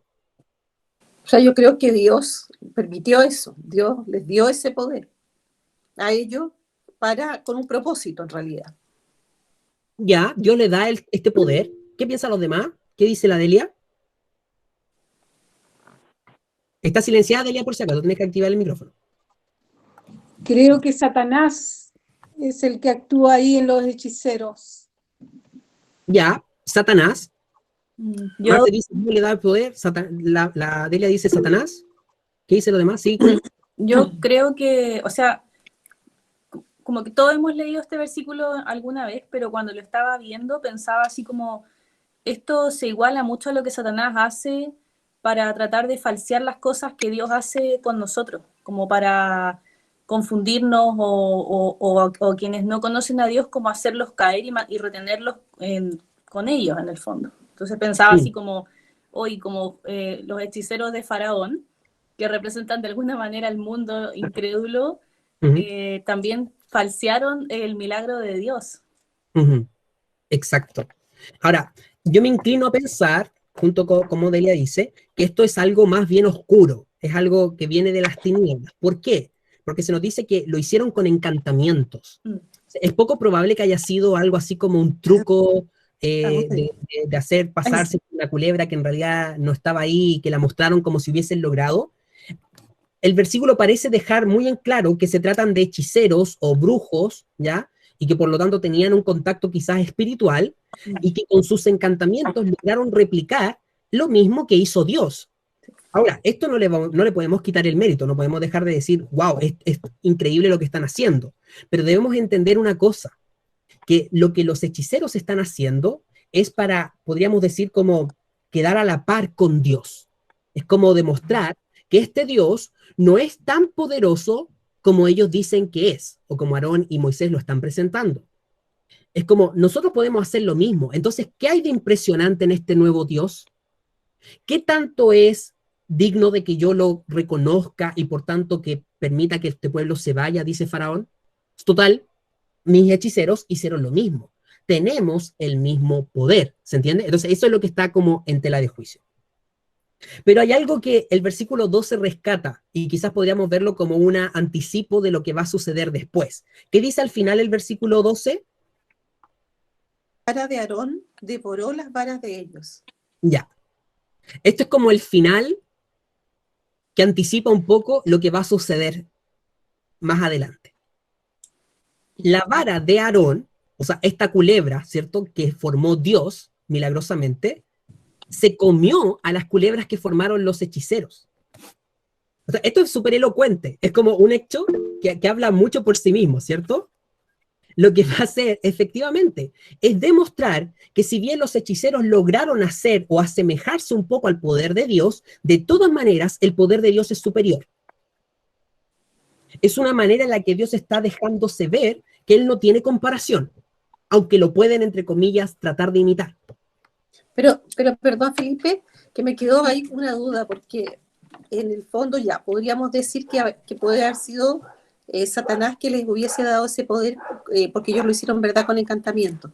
Exacto. Pero sabemos que el Señor es todopoderoso y Dios le permite a Satanás actuar en ciertos momentos. Entonces, como que quizás yo lo veo así, como que Dios le dijo, o Dios, sabiendo lo que iba a pasar, lo dejó nomás así como ya, haz tu parte, porque en el fondo yo sé y te voy a dejar así como, haz lo tuyo, pero yo tengo las de ganar, porque soy Dios. O sea, yo lo veo así porque yo digo, como Dios es todopoderoso, ¿quién podría hacer algo más grande o en contra de Dios? Nadie. O sea, ni siquiera Satanás ni nadie. Sí, no, estoy de acuerdo contigo, efectivamente. No son como verdades que se excluyen, sino que son, podríamos decir, como conviven ambas. Todo lo que el enemigo hace y todo su despliegue de poder es porque Dios le da permiso de hacerlo. Sí. Toda hechicería, toda brujería, todo ocultismo que nosotros vemos incluso en nuestros días, el ocultismo es súper potente, hay gente que hace cuestiones muy ahí, amarres, qué posibilidad más de amor y cuánta cosa, ver el futuro y todo eso. Hay veces que tienen mucho poder y eso efectivamente es un poder de las tinieblas que Dios concede, que Dios permite, efectivamente. Pero acá no está diciendo que Dios le dio ese poder a esos hechiceros, sino que los hechiceros lo tuvieron con sus propios encantamientos. Por eso hay que hacer la salvedad en que no es Dios detrás, ¿me entiende? Como sí lo es detrás de Moisés y Aarón, donde Dios le encargó ese milagro y Dios lo está ejecutando a través de ellos. Para hacer esa distinción más precisa. Y bien, el versículo 13 entonces dice, el corazón de Faraón se endureció y no los escuchó, como Jehová lo había dicho. Entonces, fíjense bien, acá tenemos la primera parte en la que se nos muestra que el corazón de Faraón se endureció. Y si se fijan bien, parece ser una actitud del Faraón, ¿sí o no? ¿Lo alcanzan a ver? Es Faraón o su corazón el que se endureció. ¿Qué significa que se endureció entonces ante lo que acabamos de ver? Que no los escuchó. No los escuchó. Creyó, claro.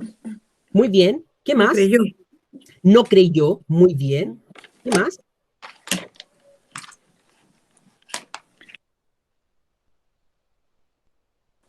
Se mantuvo firme en su postura de lo que el faraón mismo creía. Muy bien. Se mantuvo en su postura de rechazo ante Dios. Entonces, el endurecerse, acá, si nos damos cuenta, tiene que ver con mantener una posición. Eso lo revisábamos la semana pasada. No cambiar de actitud. Ante lo que acaba de suceder, él se mantiene rígido en su posición. Eso es endurecimiento. Es escuchar la voz de Dios o escuchar el mandato de Dios y no tener una respuesta favorable a eso que Dios está diciendo. Este endurecimiento, si se fijan bien, viene del propio corazón. Entonces acá nosotros estamos viendo la responsabilidad de Faraón. Esto es cuenta de Faraón. Pero Dios ya había previsto que esto iba a suceder, y acá vemos cómo opera la soberanía de Dios. ¿Se dan cuenta cómo empezamos a ver estos vistazos? Dios sabía que esto ocurriría, y esto efectivamente ocurre. Faraón no escucha. Este endurecimiento, entonces, es permanecer ante Dios y no cambiar de actitud. Vamos con lo siguiente. ¿Qué puede entonces leer el versículo 14 al 16?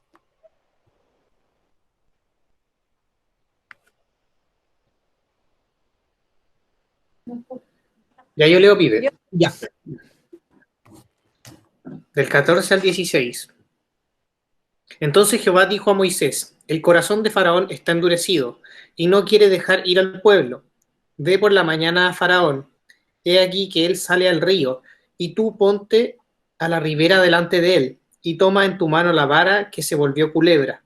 Y dile: Jehová, el Dios de los hebreos, me ha enviado a ti, diciendo: deja ir a mi pueblo, para que me sirva en el desierto. Y he aquí que hasta ahora no has querido oír. Muy bien. Si se fijan bien, en el versículo 14, ¿cuál es el diagnóstico de la situación que hace Dios? Sigue Faraón con el corazón endurecido. Muy bien. Entonces, acá, por pronto que parezca, todo lo que va a venir a continuación, que ahora partimos con las plagas, es consecuencia directa del endurecimiento del líder de esa nación. Sí. O sea, fíjense cómo un gobernante puede traer desdicha a su pueblo por causa de su dureza. Esto es el principio de autoridad. Dios le ha dado autoridad al ser humano y sus decisiones afectan a todo aquel que esté bajo su autoridad. Adán tenía autoridad sobre la creación y la creación sufrió por causa del pecado de Adán. Un padre tiene autoridad sobre su hogar y un hogar sufre por las malas decisiones de ese padre de hogar. El gobernante, en este caso Faraón, producto de su endurecimiento, va a afectar a todo su pueblo. Dios está tratando con él. Y por causa de la dureza de ese corazón, Dios va a traer plagas o golpes a Egipto. Dígame, Connie. Felipe, entonces, esto también se extiende de la misma forma en cómo en los líderes de los países, en los presidentes de los países también, sí. Las decisiones que ellos toman o la forma en la que ellos actúan, sí. En base a lo que Dios dice, pueden afectar completamente como al país. Exacto, exactamente. En su soberanía, Dios ha establecido jerarquías y roles, y Él respeta esos roles. Y Él, que los respete, significa que Él permite que una persona pueda ser de bendición o pueda ser de maldición. La Biblia dice que Él pone y saca reyes. Pero también dice, cuando el pueblo de Israel pidió rey, Él le dijo, ya, yo les voy a dar un rey, conforme a lo que ustedes quieren. Pero ese rey les va a sacar a sus hijos, les va a sacar a sus hijas, les va a pedir sus tierras, les va a quitar su producción. O sea, Dios les advierte lo que significa ser gobernados por otro hombre. Sí. Hasta ese momento, el pueblo de Israel era gobernado por Dios directamente.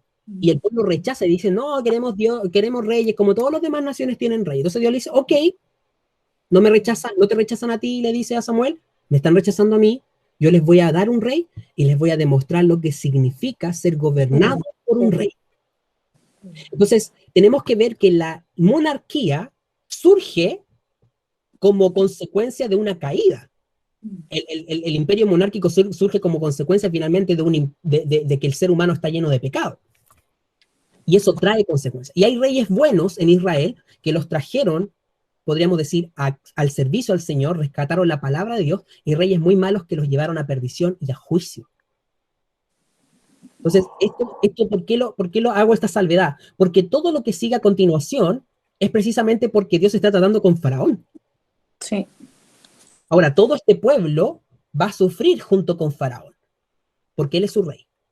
Y en cierta medida el pueblo también es partícipe de las iniquidades de Faraón. ¿Por qué? Porque el pueblo igual reconocía a Faraón como un dios, y lo reconocían como un rey y lo reconocían, ¿cierto?, con todo su sistema de deidades. Entonces, finalmente, todos han pecado junto con Faraón, pero el que responde, el que da cuenta por su pueblo, es Faraón. Y a quien Dios va a aplastar es a Faraón. Entonces, no deja de ser impresionante esto que Dios está haciendo. Como Faraón está endurecido, vamos a actuar. Eso está diciendo Dios. Y le dice, entonces, que haga este milagro, ¿cierto?, de tomar la vara, la misma que se convirtió en culebra. Ahora debe estar más gordita la vara porque se comió las otras culebras. No, eso es mentira. Eso no dice la Biblia. Eso lo inventé yo. Dice, deja ir a mi pueblo para que me sirva en el desierto, y aquí que hasta ahora no has querido oír. Ese es tu pecado. No has querido oír. Te has rehusado a entender la voluntad de Dios. Fíjense bien, cuando Dios le declara el pecado, o sea, lo que está haciendo acá Moisés es como una actitud de profeta, de dar a conocer el pecado de este hombre. Está siendo duro a la voz de Dios. ¿Qué dice el versículo 17, 18? ¿Quién lo puede leer?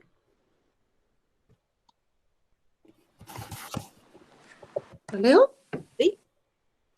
Así ha dicho Jehová: en esto conocerás que yo soy Jehová. He aquí, yo golpearé con la vara que tengo en mi mano el agua que está en el río, y se convertirá en sangre, y los peces que hay en el río morirán, y hederá el río, y los egipcios tendrán asco de beber el agua del río. Ya. Pregunta, ¿por qué Dios atacará el agua? ¿Qué creen ustedes que pasa aquí? Porque es algo de necesidad básica, ¿no? Que... Muy bien. Algo de necesidad básica. ¿Qué más? ¿Sí, Delia? Porque también representaba un dios, adoraban el Nilo, para ellos era un dios. Muy bien, excelente. Por una parte tenemos a Dios obrando un milagro que es poderosísimo, fíjense bien, que el agua se convierta en sangre. Estamos hablando de algo súper asqueroso en realidad. Imagínense lo que es una bolsa de sangre o una jeringa llena de sangre. Ahora imagínense que el río todo esté convertido en sangre. Ese espesor, el olor de la sangre, algo muy asqueroso y poderoso lo que Dios está haciendo. Pero esto no es solamente un golpe a la hidratación del pueblo de Egipto, ¿ya? No es como, oh, no van a poder beber más agua, que ya de por sí es terrible, porque imagínense, no había agua mineral ahí, no estaba como ya anda a la esquina a comprar la cachantú porque el agua del río se volvió sangre. Ya no hay agua para tomar. Pero lo más importante de esto, es como bien rescata Delia, es que para ellos el Nilo representaba una deidad, porque era el sustento. Entonces Dios lo que está haciendo es que físicamente está golpeando a la vez un Dios espiritual para el pueblo egipcio. Estamos hablando de una confianza que ellos tenían en un Dios que proveía, porque el río Nilo, tenía como costumbre en ciertas temporadas subir y en otras temporadas bajar, y en eso que subía permitía la irrigación y por tanto permitía que hubiese buenas cosechas. Entonces, este es un golpe a la provisión de este pueblo. Es un golpe directo a los dioses de Egipto. Por tanto, lo que Dios está haciendo no es solamente traer una incomodidad, no es solamente traer asco por beber, es también un golpe directo al sistema de creencias, que es lo que usualmente Dios hace a través de sus juicios. Lo que él hace es derribar otros dioses. Acá estamos hablando de cómo el Rey de Reyes y Señor de Señores se está encargando de demostrar que no hay otro Dios, aunque nosotros podamos pensar que sí. Entonces nosotros podemos hablar de idolatría y podemos hablar de que servimos a otros dioses, pero nunca pensemos que esos dioses son realmente dioses, son falsos dioses. Son dioses que no tienen poder, pero que nosotros servimos. El pueblo egipcio lo que hacía era servir a estos dioses porque les daban algo. Y Dios está diciendo, yo estoy por sobre esto, yo soy el que da. Y aunque ustedes no me reconozcan, yo soy el que tiene poder sobre las aguas del Nilo. Si ustedes están existiendo es porque yo les doy agua. Eso es lo que Dios está haciendo. Entonces, lo que Dios está haciendo no es solamente traer un milagro terrible, sino que a la vez está dando un golpe directo a la idolatría de Egipto. Las plagas, o en este caso este golpe que Dios está dando, es un golpe a la idolatría del corazón egipcio. Y quizás a cuántos corazones de los hijos de Israel que estaban en Egipto y que aprendieron a confiar en el río. Quizás cuántos aprendieron a confiar en las crecidas de ese río y a confiar en que el río proveía. Como muchas veces nosotros en nuestra antigua vida pensábamos como el mundo y confiábamos en los ídolos del mundo y nos dejábamos llevar por lo que el mundo adora. Dios dice, no. No son dignos de adoración. Yo soy digno de adoración. Dígame, Astrid. O sea, si yo todavía no había analizado el tema como de la adoración al río, pero yo también lo había visto como en el fondo el río atraviesa todo Egipto. Y yo me imagino que esta como conversación que ha tenido Moisés con Faraón, entre comillas, había sido como en 4 paredes, como que esta fue una manera de que todo el pueblo de Egipto se diera cuenta de lo que estaba sucediendo, como de la porfía que tenía Faraón, y quizás ahí, bueno, sumado al tema de la adoración al río, como que se generó este cuestionamiento de que, chuta, quizás estamos mal encaminados. Sí, sí, muy bien. Empieza a ser cada vez más como evidente a los demás lo que Dios está haciendo. Sí, súper bien. Vamos a leer entonces versículo 19 al 21. ¿Quién puede leerlos? Yo puedo leer. Ya. Y Jehová dijo a Moisés, di a Aarón, toma tu vara y extiende tu mano sobre las aguas de Egipto, sobre sus ríos, sobre sus arroyos y sobre sus estanques, y sobre todos sus depósitos de agua, para que se conviertan en sangre, y haya sangre por toda la región de Egipto, así en los vasos de madera como en los de piedra. Y Moisés y Aarón hicieron como Jehová lo mandó, y alzando la vara golpeó las aguas que había en el río, en presencia de Faraón y de sus siervos, y todas las aguas que había en el río se convirtieron en sangre. Asimismo los peces que había en el río murieron, y el río se corrompió, tanto que los egipcios no podían beber de él, y hubo sangre por toda la tierra de Egipto. Ya. Entonces acá vemos la ejecución del milagro. Algunas cosas a destacar. Dice que esta afección o esta corrupción que llegó al río, llegó en realidad a todos los estanques de agua, o sea, a todos los depósitos de agua. No sé si Moisés tuvo que ir uno por uno golpeándolos todos y así se volvían en sangre, o golpeó solo el río y automáticamente todos los demás estanques también se convirtieron. Yo creo que es eso más que lo primero. Pero sí o sí, no solamente el río se convirtió en sangre, sino que todo estanque, todo depósito de agua. O sea, imagínense, esto es dejar a un pueblo completo sin agua. Es desabastecimiento total. O sea, esta es una plaga muy terrible.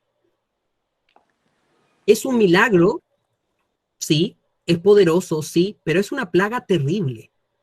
Imagínense lo que es vivir un día sin agua, 2 días sin agua. Pero imagínense que el agua que tú tenías almacenada se haya convertido en sangre y que eso huela mal, porque eso es lo que empezó a ocurrir. Entonces, toda la vida del río se murió. ¿Y qué pasa con la gente, con los egipcios, en las tierras de ellos y en los lugares donde ellos viven? ¿También le ocurre lo mismo a las aguas que ellos consumían?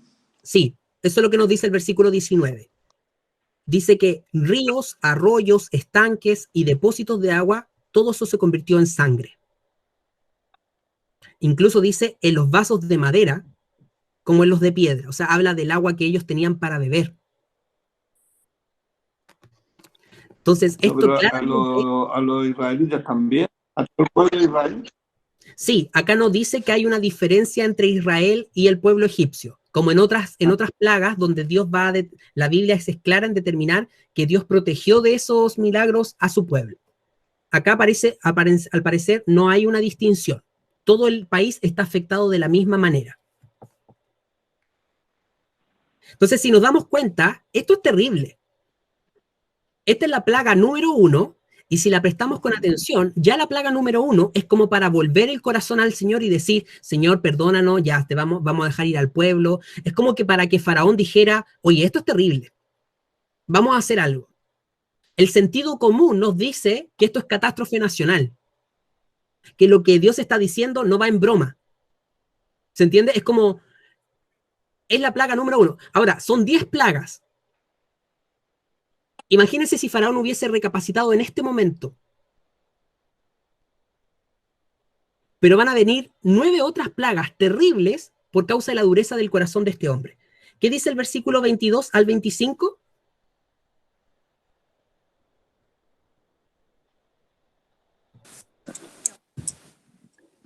¿Quién lo puede leer? ¿Yo me escucho? ¿Sí? ¿Te escuchas? Ya. 22 al 25. Sí. Los hechiceros de Egipto hicieron lo mismo con sus encantamientos, y el corazón de Faraón se endureció, y no los escuchó, como Jehová lo había dicho. Faraón se volvió y fue a su casa, y no dio atención tampoco a esto. Y en todo Egipto hicieron pozos alrededor del río para beber, porque no podían beber de las aguas del río. Y se cumplieron 7 días después que Jehová hirió el río. Ya. Si se dan cuenta, se vuelve entonces por segunda vez a endurecer el corazón de Faraón. Esta es la segunda vez que Faraón endurece. ¿Y por qué se endureció el corazón de Faraón de nuevo? Según el versículo 22. Porque sus hechiceros hicieron lo mismo. Muy bien. El falso Dios, ¿cierto? O el falso poder sirve como un aliciente para decir, no tengo que creerle a este Dios. Hay una competencia ahí entre poderes. ¿Ya? Hay como una especie de decir, bueno, si mi Dios puede hacer lo que tu Dios puede hacer, entonces yo ¿para qué voy a cambiarme de bando? ¿Para qué voy a creerle a ti? ¿Para qué voy a creer a tu Dios? Sigo creyendo al mío. Pero lo curioso de esto es que el endurecimiento de Faraón no quita las consecuencias de lo que su gente está sufriendo. Por una parte está el milagro hecho por Aarón y Moisés, pero están las consecuencias de ese milagro. Las consecuencias es que ahora ya no hay agua en Egipto. Y lo que hace Faraón es endurecerse, pero el versículo 23 nos da una muestra de cómo es su actitud. ¿Qué dice el versículo 23? Que se fue a su casa. Se fue a su casa y dice que no dio atención tampoco a esto. Sí. ¿Qué nos muestra esto de parte de Faraón? ¿Cómo es su corazón? Ni siquiera un tipo orgulloso. Orgulloso. Indiferente. Indiferente. Un tipo que no le importaba nada, no estaba ni ahí, como uno dice. Un hombre indolente. Porque aunque sus magos lograron hacer o replicar el mismo milagro, eso no significa que el milagro que Moisés hizo no tuvo consecuencias. Y lo que este hombre hizo es que se fue a su casa y le dio lo mismo que todo un país quedara sin agua. Hay indiferencia en su corazón. La misma indiferencia que habíamos visto contra el pueblo de Israel. ¿Se acuerdan cuando dijo, agrávese la servidumbre sobre ellos? Ahora es, me voy a la casa, no importa si no hay agua. Total. Pero ahora vemos que su corazón es indolente con su propio pueblo. No solo con el pueblo de Israel, es con su propio pueblo. Y fíjense lo que dice el versículo 24, porque acá es dramático. Porque ya ocurre esto y todos los demás egipcios están viendo lo que está ocurriendo. ¿Y qué dice el versículo 24? Y en todo Egipto hicieron pozos alrededor del río para beber, porque no podían beber de las aguas del río. O sea, es una crisis que provocó que el resto del pueblo estuviera buscando agua, haciendo pozos. Complicadísimos tienen que haber estado, angustiadísimos. Este fue un golpe severo. Es el primer golpe de 10 y es ya terrible, pero el corazón de Faraón está endurecido. Probablemente él no está sufriendo las consecuencias tan directas. A lo mejor él tenía su reserva de vino. Anda tú a saber qué estaba bebiendo él que no lo afectó tanto. Pero el resto del pueblo sí sufrió. Y dice que el versículo 25 que se cumplieron 7 días desde que Jehová hirió el río. O sea, 7 días hubo probablemente en el que el río estaba convertido en sangre. No sé si el milagro duró 7 días específicos o 7 días pasaron para que el río se limpiara y volviera a ser un cauce normal. No lo sabemos, no lo explicita la Biblia. Yo creo que el río se convirtió en sangre instantáneamente y luego con el tiempo se fue limpiando hasta los 7 días, porque si no se hubiese muerto todo Egipto, porque es imposible vivir sin agua por 7 días. O sea, se habrían muerto todos de sed. Pero fue un golpe terrible. Fue un milagro catastrófico. Esta es la mano de Dios sobre el pueblo egipcio.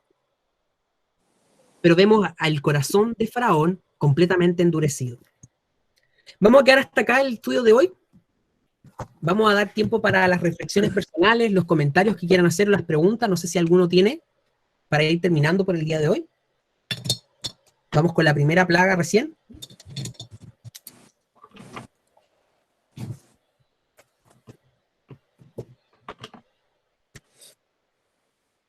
No sé si alguno tiene algún comentario o reflexión que quisiera compartir. ¿Yo me escucha? Sí. Ya. En realidad creo que después de esta plaga y estarlo analizando bien, me hace mucho más sentido cuando se mencionaba al inicio de que Dios era un Dios temible. De que ahora queda mucho más... Porque de repente uno lo lee en La Pasajera, uno desde chico escuchando a lo mejor la misma historia, pero nunca le termina de tomar el peso. Verdaderamente que es un Dios tan poderoso que puede hacer esto, inclusive es la primera plaga. O sea, quedan 10 muestras más, a lo menos para los egipcios, para que vean como ante quién se están enfrentando.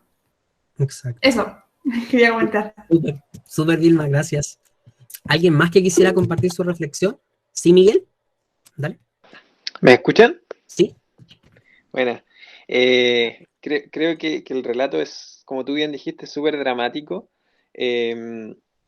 Y creo que muestra varias cosas que son muy potentes en el sentido de hay juicio de Dios, pero al mismo tiempo se muestra su paciencia y su misericordia, porque como bien iba explicando, primero parte con la petición, una petición súper buena onda, después ya convertir la vara en culebra, luego otra petición y ya viene la sangre, y así va a seguir aumentando progresivamente.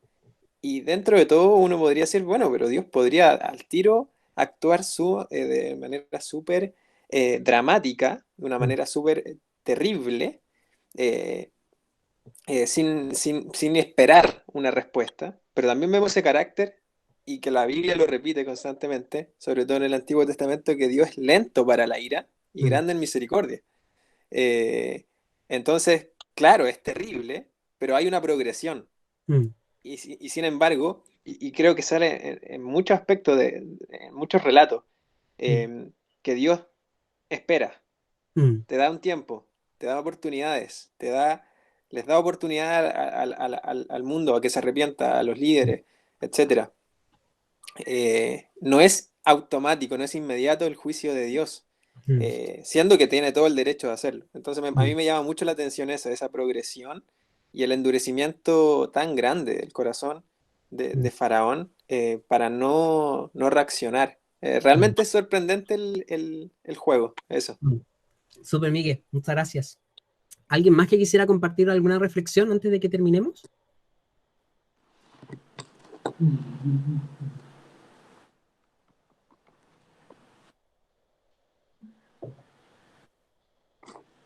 Si no es así, vamos a terminar, entonces vamos a orar al Señor. Vamos a darle gracias y, como bien destacaban los chiquillos, vamos viendo la gloria de Dios. Y creo que parte de nuestro ejercicio de descubrir a Dios es que dejemos que nuestra mente se asombre con Dios. No le podemos conocer ni le podemos adorar de manera íntegra si no tomamos el peso de quién es Dios. Entonces, estudiar esto y detenernos en estos detalles tiene como fruto nuestro corazón que nuestra mente vaya comprendiendo lo maravilloso y lo grande que es Dios. Y como veíamos entonces en este capítulo, vamos viendo cómo el ser humano, representado quizás en Faraón, ser humano lejos de Dios, se puede mantener estoico ante él, puede mantener su corazón rígido, pero vamos a ver que las consecuencias de permanecer así ante Dios nunca van a ser buenas para el ser humano. Nunca es bueno permanecer duros ante el Señor. Nunca ha traído bendición al hombre a ser oídos sordos a las palabras de Dios. Y podría ser que pasa tiempo, y podría ser que las naciones siguen adelante, y como ahora es cierto que se va haciendo política, y van sucediendo cosas, y podría parecer que Dios está ahí, observando, escuchando, mudo, como si no estuviera al tanto de la situación. Pero nosotros podemos ver que Dios interviene. Por eso, gracias a Dios, como decía Miguel, que Dios es misericordioso, y que no ha golpeado a las naciones como podría golpearlas, como debería golpearlas quizás porque está todo mal. Dios es misericordioso y es paciente. Pero no olvidemos que así como su paciencia y su misericordia brillan, también brillará su juicio. Y creemos que el juicio vendrá. Antes de la segunda venida de nuestro Señor vendrá juicio a esta tierra, porque nuestro Dios es santo, es fiel a su palabra.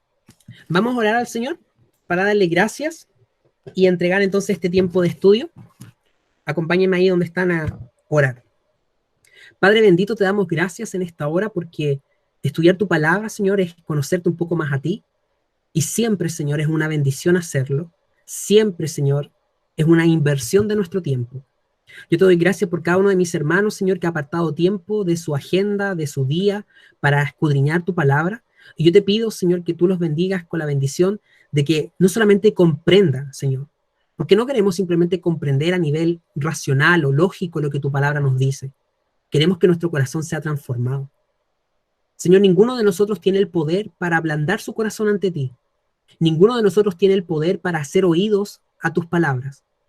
Te pedimos a ti, Espíritu Santo, que tú cabes oídos en nuestro corazón, para que a diferencia de Faraón, cuando nosotros escuchemos tu palabra, no endurezcamos nuestro corazón. Señor, no queremos permanecer rígidos, no queremos parecer indolentes, no queremos quedarnos ante tu presencia sin mirar tu grandeza y tu infinitud y caer rendidos ante ti, sino que queremos escuchar tu palabra y arrepentirnos cuando tu palabra nos dice que nos arrepentamos y servirte cuando tu palabra nos invita a servirte. Por eso en esta noche, Señor, te damos las gracias por tu palabra y te queremos rogar a ti, Espíritu Santo, que tú hagas esta obra en nuestros corazones. Señor, líbranos de tener la misma actitud de Faraón. Guárdanos de pensar que nosotros podemos compararte a las cosas de este mundo. Guárdanos de pensar que como no vemos que las cosas cambien, que como no vemos que otros tengan grandes conflictos en sus vidas, pensar que tú no eres Dios o que tus palabras no se van a cumplir. En esta hora sobre todo te rogamos, Señor, que nuestra mente y nuestro corazón, tú no seas un Dios pequeñito, tú no seas un Dios chiquitito al que nosotros podamos encasillar, que tú no seas un amuleto al que recurramos solamente cuando tenemos necesidades, sino que tú seas verdaderamente ese Dios digno de alabanza, digno de gloria, digno de honra. Te pedimos, Señor, que nos guardes. Guárdanos en este peregrinaje por esta tierra, en este caminar, en esta vida. Que cada día de nuestras vidas nosotros te podamos rendir gloria y honor, alabanza, porque tú lo mereces. Te damos gracias por Jesús, gracias por su sacrificio, gracias por su transformación en nuestros corazones, porque nos concede ver. Y gracias, Señor, porque tú nos amaste como tu pueblo y tú nos estás rescatando de Egipto, nos estás sacando de esta tierra de opresión para llevarnos a esa eternidad contigo, a esa tierra prometida celestial. Y te pedimos que tú lo sigas obrando. Sigue, Señor, sacando, derribando esos ídolos de nuestro corazón, esos falsos dioses que muchas veces nos dan una falsa seguridad. Te pedimos, Dios, que nos alientes, que nos animes, para que podamos estar firmes hasta que Jesucristo regrese. Te lo pedimos en el nombre de Jesús. Amén.